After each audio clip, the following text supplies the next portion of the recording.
नमस्कार, आरती छंद व्लॉगमध्ये तुमचं सर्वांचं स्वागत करीत आहे. 15 ऑगस्ट म्हटलं की सर्वांची गडबड गोंधळ चालू असते.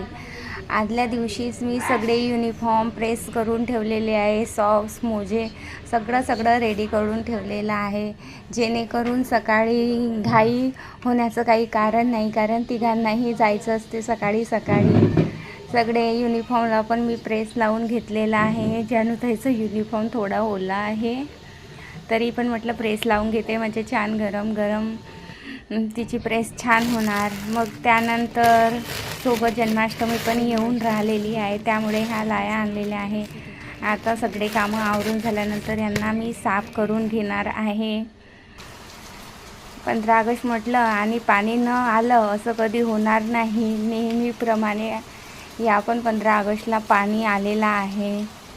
सकाळी पावसाने सुरुवात केलेली आहे आणि सकाळी सर्वांना झेंडावंदन करावासाठी जावं लागतं आहे. सगळीकडे पाणी आल्यामुळे उत्साह थोडा कमी झालेला आहे. इकडे जानूताईने मग सायंकाळी आमच्या जानूताई गोजूताईने कान्हावाची तयारी केलेली आहे. आमच्या घरी कन्हैयाजीचं आगमन झालेलं आहे. मग इकडे टी व्हीवर पण कृष्णाचं पिक्चर लागलेला होता. दोघींना मग टी व्हीमध्ये कृष्णाचं पिक्चर पाहायसाठी लावून दिलेला आहे. चला, आजचा दिवस खूप बिझी आहे. भेटूया नेक्स्ट ब्लॉगमध्ये. Bye bye.